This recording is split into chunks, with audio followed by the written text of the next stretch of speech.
Hi hello ನಮಸ್ತೆ friends. Tamil Nadu election result ನೋಡಿ ಎಲ್ಲರೂ ಶಾಕ್ ಆಗಿದ್ದಾರೆ. ಹೊಸ ಪಕ್ಷ ಈಗ ತಾನೇ ರಾಜಕೀಯದಲ್ಲಿ ಅದೃಷ್ಟ ಪರೀಕ್ಷೆಗೆ ಇಳಿದಿದ್ದ ವಿಜಯ್ ಮೊದಲ ಅಟೆಂಪ್ಟ್ನಲ್ಲೇ ಸಿಎಂ ಆಗೋದು ನಿಶ್ಚಯವಾಗಿದೆ. ಈ ಬಾರಿ ಪೈಪೋಟಿ ಇರೋದು ಟಿವಿಕೆ ಹಾಗೂ ಡಿಎಂಕೆ ನಡುವೆ ಮಾತ್ರ.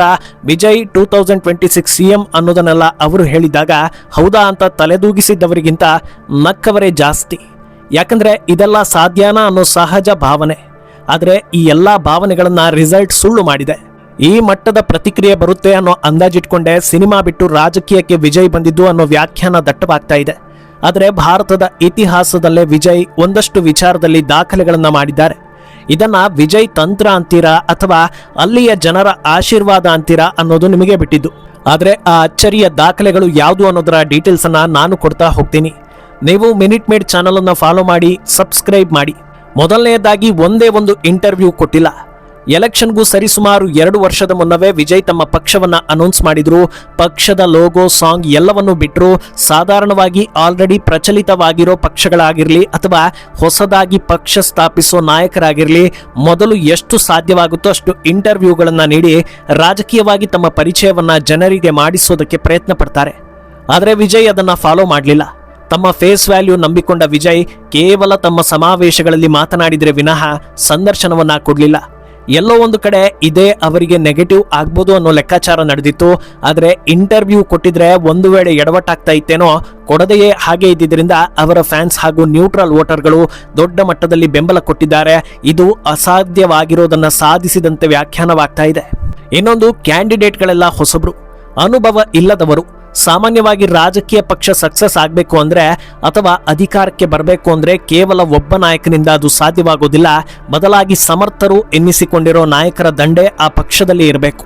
ಆ ಪಕ್ಷದ ಹೆಸರನ್ನ ಕೇಳಿದ್ರೆ ಮಿನಿಮಮ್ 10 ಜನ ಆ ಪಕ್ಷದ ನಾಯಕರುಗಳ ಹೆಸರು ಜನರಿಗೆ ಗೊತ್ತಿರಬೇಕು. ಹೀಗಿತ್ತು ಅಂದ್ರೆ ಆಯಾ ಪ್ರಾಂತ್ಯಗಳಲ್ಲಿ ಇಂತಿಂತವರು ಸ್ಪರ್ಧಿಸ್ತಾರೆ, ಅವರ ಕೆಪಾಸಿಟಿ ಏನು, ಜನಬಲ, ಜಾತಿ ಬಲ, ಇನ್ನೊಂದು ಮತ್ತೊಂದು ಅಂತ ಹೇಳಿ ನಾನಾ ರೀತಿಯ ರಾಜಕೀಯ ಲೆಕ್ಕಾಚಾರಗಳು ನಡೆಯುತ್ತವೆ. ಆದರೆ ವಿಜಯ್ರ ಟಿವಿಕೆ ವಿಷಯದಲ್ಲಿ ಇಂಥದ್ದು ಯಾವುದೂ ನಡೆದೇ ಇಲ್ಲ. ಅವರ ಸುತ್ತಮುತ್ತ ಇದ್ದ ಬೆರಳೆಣಿಕೆ ನಾಯಕರ ಹೆಸರು ಜನರಿಗೆ ಗೊತ್ತಿತ್ತು. ಅದನ್ನ ಹೊರತುಪಡಿಸಿದರೆ ಬಾಕಿ ಎಲ್ಲರೂ ಅನ್ಪಾಪ್ಯುಲರ್ ಅಥವಾ ಅನುಭವ ಇಲ್ಲದ ಕ್ಯಾಂಡಿಡೇಟ್ಗಳೇ. ಘಟಾನುಘಟಿಗಳ ಎದುರು ಇವರು ಸ್ಪರ್ಧೆ ಮಾಡಿದ್ರು. ಜನರು ಅದನ್ನ ಲೆಕ್ಕಕ್ಕೆ ತೆಗೆದುಕೊಳ್ಳದೆ ಕೇವಲ ವಿಜಯ್ರನ್ನ ನೋಡಿ ಪಕ್ಷಕ್ಕೆ ವೋಟ್ ಹಾಕ್ತಾರೆ ಅಂದ್ರೆ ಇದು ತಮಿಳುನಾಡಿನಲ್ಲಿ ಮಾತ್ರ ಸಾಧ್ಯ ಎನ್ನಿಸ್ಕೊಳ್ತಾ ಇದೆ. ಮತ್ತೊಂದು ವಿಷಯ ಅಂತ ಅಂದ್ರೆ ಅದು ಪ್ರಚಾರ. ಏನಿದು ವಿಜಯ್ ಪ್ರಚಾರ ಮಾಡ್ಲಿಲ್ವಾ ಅಂತ ಕೇಳಿದ್ರೆ ಹಾಗಲ್ಲ. ವಿಜಯ್ ರ್ಯಾಲಿಗಳನ್ನ ಮಾಡಿದ್ದಾರೆ, ರಸ್ತೆ ಮಧ್ಯೆ ಸೈಕಲ್ ಸವಾರಿ ಮಾಡಿದ್ದಾರೆ, ಸಾವಿರಾರು ಜನರನ್ನ ಸೇರಿಸಿ ಬೃಹತ್ ಸಮಾವೇಶದಲ್ಲಿ ಮಾತನಾಡಿದ್ದಾರೆ ಅನ್ನೋದು ನಿಜವೇ.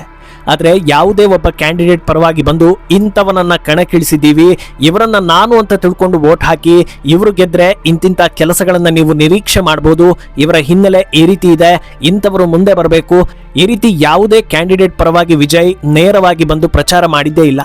ಆದರೂ ಕೂಡ ಸಿಎಂ ಆಗೋ ರೇಂಜ್ಗೆ ಸೀಟ್ಗಳನ್ನ ಗೆಲ್ತಾರೆ ಅಂದ್ರೆ ತಮಿಳುನಾಡಿನಲ್ಲಿ ಸಿನಿಮಾ ಸೂಪರ್ ಸ್ಟಾರ್ ಆಗಿದ್ರೆ ಯಾವ್ಯಾವ ವಿಷಯಗಳು ಇಲ್ಲಿ ಸಿಲ್ಲಿ ಮ್ಯಾಟರ್ ಅನ್ನಿಸ್ಕೊಳ್ಳುತ್ತೆ ಅನ್ನೋದಕ್ಕೆ ಇದು ಬೆಸ್ಟ್ ಎಕ್ಸಾಂಪಲ್ ಅನ್ನಿಸ್ಕೊಳ್ತಾ ಇದೆ.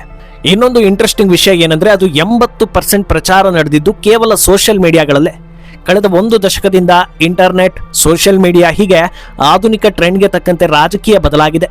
ಯಾವುದೇ ನಾಯಕ ಆಗಿರ್ಲಿ, ತಾನು ಕೂತಿದ್ದನ್ನ, ನಿಂತಿದ್ದನ್ನ, ಜನರಿಗೆ ಸಹಾಯ ಮಾಡಿದ್ದನ್ನ ಇದನ್ನೆಲ್ಲ ಫೋಟೋ ಹೊಡೆದು ಸೋಷಿಯಲ್ ಮೀಡಿಯಾಗೆ ಹಾಕಿ ಜನರನ್ನ ಸೆಳೆಯೋದಕ್ಕೆ ಪ್ರಯತ್ನಿಸ್ತಾರೆ. 2014ರಲ್ಲಿ ಮೋದಿ ಸರ್ಕಾರ ಕೇಂದ್ರದಲ್ಲಿ ಅಧಿಕಾರಕ್ಕೆ ಬರೋದರ ಹಿಂದೆ ಕೂಡ ಸೋಷಿಯಲ್ ಮೀಡಿಯಾ ದೊಡ್ಡ ಪಾತ್ರವನ್ನು ವಹಿಸಿತ್ತು. ಆದರೆ ಎಷ್ಟೇ ಸೋಷಿಯಲ್ ಮೀಡಿಯಾ ಬಳಸಿದ್ರೂ ಅದಕ್ಕೊಂದು ಲಿಮಿಟೇಷನ್ ಹಾಕಿಕೊಂಡು ಸಾಧ್ಯವಾದಷ್ಟು ಜನರ ನಡುವೆ ಕಾಣಿಸ್ಕೊಳ್ಳೋದಕ್ಕೆ ನಾಯಕರು ಮುಂದಾಗ್ತಾರೆ. ಆದರೆ ಆ ರೂಲ್ಸ್ ಅನ್ನ ವಿಜಯ್ ಕಂಪ್ಲೀಟ್ ಬ್ರೇಕ್ ಮಾಡಿದ್ದಾರೆ.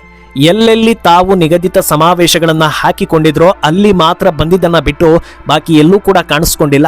ಸೋಷಿಯಲ್ ಮೀಡಿಯಾದಲ್ಲಿ ಮಾತ್ರ ಅವರ ಪಕ್ಷದ ಅಪ್ಡೇಟ್ಸ್ ಹಾಗೂ ಪ್ರಮೋಷನ್ ಸತತವಾಗಿ ನಡೀತಾ ಇತ್ತು. ಕೊನೆಗೆ ಗೆಲುವಿನ ದಡವನ್ನ ತಲುಪಿಸಿಬಿಡ್ತು. ಮತ್ತೊಂದು ವಿಚಾರ, ಹಣ ಹಂಚಿಕೆ ನಡೆದಿಲ್ಲ ಅನ್ನೋ ಮಾಹಿತಿ.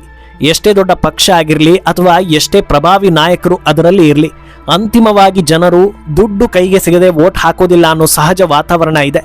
ಆದರೆ ಅದನ್ನ ವಿಜಯ್ ಬ್ರೇಕ್ ಮಾಡಿದಂತಿದೆ. ಹೊಸ ಪಕ್ಷ ಅನ್ನೋ ಕಾರಣಕ್ಕೆ ಪ್ರತಿಯೊಬ್ಬರಿಗೂ ಕೈ ಬಿಸಿ ಮಾಡುವಷ್ಟು ಫಂಡ್ ಇರೋದಿಲ್ಲ. ಅದರಿಂದ ಕೇವಲ ಫೇಸ್ ವ್ಯಾಲ್ಯೂ ಮುಂದಿಟ್ಕೊಂಡೆ ಮತ ಯಾಚನೆ ಮಾಡಿದ್ರು. ದುಡ್ಡು ಕೊಟ್ರೇನೆ ಜನರು ವೋಟ್ ಹಾಕಲ್ಲ, ಅಂಥದ್ರಲ್ಲಿ ಇನ್ನು ಫ್ರೀಯಾಗಿ ಬಂದು ವೋಟ್ ಕೊಡಿ ಅಂತ ಕೇಳಿದ್ರೆ ಯಾರು ಕೊಡ್ತಾರೆ ಅಂತಲೇ ಎಲ್ಲರೂ ಅಂದ್ಕೊಂಡಿದ್ರು. ಆದರೆ ಕೊನೆಗೂ ಅದೇ ನಡೀತು. ತಮಿಳುನಾಡಿನಂತ ರಾಜ್ಯದಲ್ಲಿ ಉಚಿತ ಹಾಗೂ ಕೈ ಬಿಸಿ ಮಾಡದೆ 90% ಜನರು ಯಾರಿಗೂ ಜೈ ಅನ್ನೋದಿಲ್ಲ. ಅಂಥದ್ರಲ್ಲಿ ಒಬ್ಬ ಸಿನಿಮಾ ನಟನನ್ನ ನಂಬಿಕೊಂಡು ಈ ರೇಂಜ್ಗೆ ಬೆಂಬಲ ಕೊಡ್ತಾರೆ ಅಂದ್ರೆ ಇದು ಕೇವಲ ತಮಿಳುನಾಡಿನಲ್ಲಿ ಮಾತ್ರ ಸಾಧ್ಯ ಅನ್ನೋ ವ್ಯಾಖ್ಯಾನ ಬರುತ್ತೆ.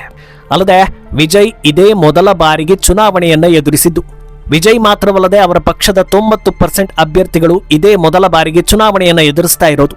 ಹೀಗಿರುವಾಗ ಬಹುತೇಕರು ಯಾವ ರೀತಿ ಯೋಚಿಸ್ತಾರೆ ಅಂದ್ರೆ, ವ್ಯಕ್ತಿ ಎಷ್ಟೇ ಒಳ್ಳೆಯವನೇ ಆಗಿರಲಿ ಅಥವಾ ಒಳ್ಳೆಯ ಉದ್ದೇಶಗಳನ್ನೇ ಹೊಂದಿರಲಿ, ರಾಜಕೀಯ ಅನುಭವ ಇಲ್ಲದೆ ಅಧಿಕಾರ ಕೊಡೋದು ಹೇಗೆ ಅಂತ.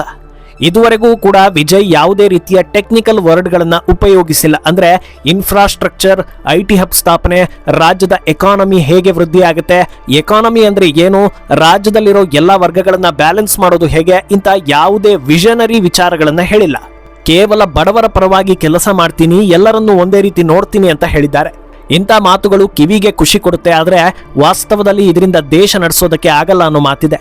ಇದ್ಯಾವ ಆಯಾಮದಲ್ಲೂ ಯೋಚಿಸದೆ 100ಕ್ಕೂ ಅಧಿಕ ಸೀಟ್ಗಳು ಸಿಗುತ್ತೆ ಅಂದ್ರೆ ನಿಜಕ್ಕೂ ಇದು ಗ್ರೇಟ್ ಅನ್ನಿಸ್ಕೊಳ್ತಾ ಇದೆ. ಇನ್ನೊಂದು ಇಂಟ್ರೆಸ್ಟಿಂಗ್ ವಿಷಯ ಅಂದ್ರೆ ಅದು 41 ಜನರ ಸಾವಿನ ಆರೋಪದ ನಡುವೆಯೂ ಭರ್ಜರಿ ಗೆಲುವು. ವಿಜಯ್ರ ಕರೂರು ಸಮಾವೇಶದ ಘಟನೆಯನ್ನ ತಮಿಳುನಾಡು ಇತಿಹಾಸದಲ್ಲೇ ಯಾರೂ ಕೂಡ ಮರೆಯೋದಿಲ್ಲ. ಕಿರಿದಾದ ಜಾಗದಲ್ಲಿ ಸಾಮರ್ಥ್ಯಕ್ಕೂ ಹೆಚ್ಚಿನ ಮಟ್ಟದ ಜನರು ಸೇರಿದ್ರಿಂದ ಬರೋಬ್ಬರಿ 41 ಜನರು ಕಾಲ್ತುಳಿತದಲ್ಲಿ ಮೃತಪಟ್ಟಿದ್ರು. ಅದಕ್ಕೆ ಹಲವು ಕಾರಣಗಳಿದ್ವು. ಅದರಲ್ಲಿ ಸರ್ಕಾರ ಸರಿಯಾಗಿ ಭದ್ರತೆ ಒದಗಿಸಿರಲಿಲ್ಲ ಅನ್ನೋದು ಕೂಡ ಒಂದಾಗಿತ್ತು. ಆದರೆ ಅಂತಿಮವಾಗಿ ಅದು ಲೇಬಲ್ ಆಗಿದ್ದು ವಿಜಯ್ ಮೇಲೆ. ಯಾಕಂದ್ರೆ ಸರಿಯಾದ ಸಮಯಕ್ಕೆ ಸಮಾವೇಶಕ್ಕೆ ಹೋಗಿಲ್ಲ. ಈ ಕಾರಣದಿಂದ ಜನರು ಬಿಸಿಲಲ್ಲಿ ಕಾದು ಕಾದು ಅಸ್ವಸ್ಥರಾಗಿದ್ರು. ಒಂದೇ ಸರಿಯಾದ ಸಮಯಕ್ಕೆ ಬರಬೇಕಿತ್ತು, ಇಲ್ಲ ಅಂದ್ರೆ ಬದಲಿ ವ್ಯವಸ್ಥೆ ಮಾಡಿ ಜನರ ಮೇಲೆ ಕಾಳಜಿ ವಹಿಸಬೇಕಿತ್ತು. ಎರಡನ್ನೂ ಮಾಡಲಿಲ್ಲ. ಅದರಿಂದ ಇದರಲ್ಲಿ ವಿಜಯ್ ತಪ್ಪೆ ದೊಡ್ಡದಿದೆ. ಜನರ ರಕ್ತ ಹರಿಸಿ ರಾಜಕೀಯ ಮಾಡ್ತಿದ್ದಾರೆ ಅನ್ನೋ ರೀತಿಯ ನೆಗೆಟಿವ್ ಪ್ರಚಾರಗಳು ನಡೀತು. ಇದರ ಮಧ್ಯೆಯೂ 100ಕ್ಕೂ ಅಧಿಕ ಸೀಟ್ ಪಡೆದಿರೋದು ನಿಜಕ್ಕೂ ಅಚ್ಚರಿ. ಹಾಗೆ ಎಲೆಕ್ಷನ್ ಹೊತ್ತಲ್ಲೇ ಅವರ ಖಾಸಗಿ ಜೀವನದ ವಿಚಾರಗಳು ಕೂಡ ಬಹಿರಂಗ ಆದವು. ತಮ್ಮ ಪತ್ನಿ ಜೊತೆ ಡಿವೋರ್ಸ್ಗೆ ಮುಂದಾಗಿದ್ದಾರೆ ಅನ್ನೋ ಸುದ್ದಿ ಬಂತು. ಮಕ್ಕಳು ಕೂಡ ವಿಜಯ್ರಿಂದ ಅಂತರ ಕಾಯ್ದುಕೊಂಡಿದ್ದಾರೆ ಅನ್ನೋ ಸುದ್ದಿಗಳು ಹರಿದಾಡಿದ್ವು. ನಟಿಯ ಜೊತೆಗಿನ ಸಂಬಂಧ ಕೂಡ ರಹಸ್ಯವಾಗಿ ಉಳಿಯಲಿಲ್ಲ. ವಾಸ್ತವದಲ್ಲಿ ಇದು ಕಂಪ್ಲೀಟ್ ಅವರ ಖಾಸಗಿ ಜೀವನ ಆಗಿದ್ದು ಬೇರೆ ಯಾರಿಗೂ ಇದರ ಬಗ್ಗೆ ಟೀಕೆ ಟಿಪ್ಪಣಿ ಮಾಡೋ ಅಧಿಕಾರ ಇಲ್ಲ. ಆದರೆ ಅವರು ಸಾಮಾಜಿಕ ಜೀವನಕ್ಕೆ ಬರೋ ಉತ್ಸಾಹ ತೋರಿದ್ರಿಂದ ನಾಯಕ ಎನ್ನುವವನು ಮಾದರಿ ಆಗಿರಬೇಕು ಅನ್ನೋ ರೀತಿಯ ಮಾತುಗಳೆಲ್ಲ ಕೇಳಿ ಬಂದ್ವು. ಆದರೆ ಇದ್ಯಾವುದು ಕೂಡ ಅವರಿಗೆ ನೆಗೆಟಿವ್ ಇಂಪ್ಯಾಕ್ಟ್ ಮಾಡಲೇ ಇಲ್ಲ ಅನ್ನೋದು ಕೂಡ ಒಂದು ರೀತಿಯ ದಾಖಲೆ ಆಗಿದೆ. ಎಷ್ಟೋ ನಾಯಕರು ಉತ್ತುಂಗದಲ್ಲಿ ಇರುವಾಗ ಯಾವುದಾದ್ರೂ ಒಂದು ಚಿಕ್ಕ ಪುಟ್ಟ ಖಾಸಗಿ ವಿಚಾರದಲ್ಲಿ ತಮ್ಮ ವರ್ಚಸ್ಸನ್ನ ಕಳೆದುಕೊಂಡು ಪತನ ಕಂಡಿದ್ದಕ್ಕೆ ಸಾಕಷ್ಟು ಉದಾಹರಣೆಗಳಿವೆ.